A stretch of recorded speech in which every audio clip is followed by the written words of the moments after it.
Sveiki visi, šiandien aš jums papasakosiu, kaip seniau žmonės galvodavo, kaip yra grūdinimas metalas ir kaip jį taisyklingai išgrūdinti. Gal šiek tiek einame prie šviesos.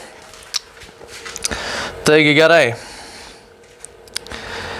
Čia aš skaitau iš Klusnus metalas pagal Liudvikas Jarlikynas nupirkta už 5 kapeikas.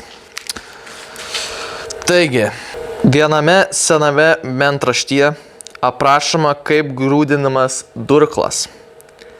Kaitinti, kol jis jiems šviesti kaip dykumoje tekanti saulė, paskui įsmeigus į raumeningo vergo kūną, ataušinti jį iki karališkojo purpuros spalvos.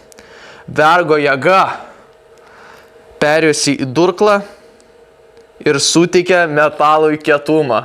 Matot, kaip seniau nusišnekėdavo, kai mes neturėjom jokių, kaip sakant, mokslininkų, nieko neturėjom, galvodavo, kad jeigu smeigsiu aš į vergą durklą, jisai užsigrūdins, o užsigrūdinimas jiems reiškia, kad vergo jėga, vergo dvasia, žinai, pereina į tą plieną ir jisai tampa kietas. Kitas. Bet čia dabar apie bulatą šnekėsiu. Bulatas iš tikrųjų labai geras metalas būdavo. Bulatas buvo grūdinimas kitaip.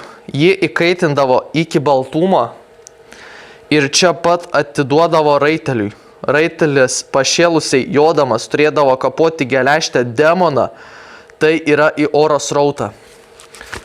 Štai tos dvi istorijos, nusiemu akinukus. Bulatas iš tikrųjų buvo grūdinimas kaip ir skaityta, bet ne demonus kapojo, bet kai musikavo, oras greitai atvesindavo tą metalą ir jisai tapdavo ten martesentu, ar pamiršau, atsiprašau, kad pamiršau, kažkokiu tapdavo ten ir jisai taip užsigrūdindavo. Ir jie būdavo iš tikrųjų kieti, nors irgi nusišnekėdavo, bet būdavo geri tie plienai, išskyrus ten kai verga, ten grina nesąmonė. Tai tikiuosi, kad patiko šios dvi istorijos. Jeigu taip, spaudžiam like, jeigu ne, nieko nespaudžiam, pakomentuojam gražų komentarą ir jeigu patinka šis kontentas, pafollovinam. Ačiū.